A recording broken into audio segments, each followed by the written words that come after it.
Hurricane Irene is currently leaving Eleuthera and heading towards the Abacos in the Bahamas. That's the sent from the central up into the northwest Bahamas. Category 3 hurricane, 115 mile an hour winds. We've had gusts as high as 128 mile an hour reported overnight on Cat Island in the Bahamas. It's moving a little faster, maybe 13 miles an hour now, but that's still slow enough that there'll be long periods of time that the folks in the Bahamas will experience hurricane force winds, extremely heavy rain, and the very big wave action and storm surge around the islands as it passes. The lower, the southeast and central islands in the Bahamas should see improvements as the afternoon goes on.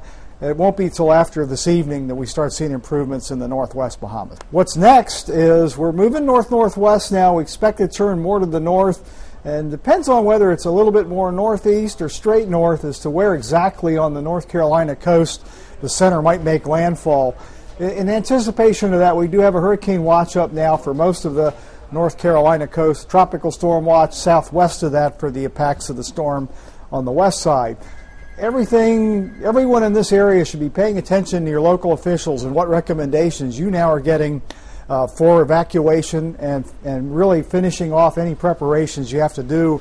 Weather's fine now. It's going to start going downhill early tomorrow, and the worst of the impact in the Carolinas will be late tomorrow night through Saturday, after which it's another problem because it looks like it's going to go somewhere up the entire eastern seaboard, affecting all of the Great Northeast Corridor, high population, highly treed, and flood-prone areas on the East Coast. Well, it could gain a little bit more intensity but over the next 24 hours or so, but as it gets northward, it starts impacting with North Carolina and possibly having a little bit of wind shear.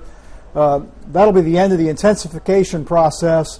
Once it gets north of the Carolinas, the water temperature drops off, and that's the source of heat energy for the hurricane. We expect the intensity to start dropping at that point.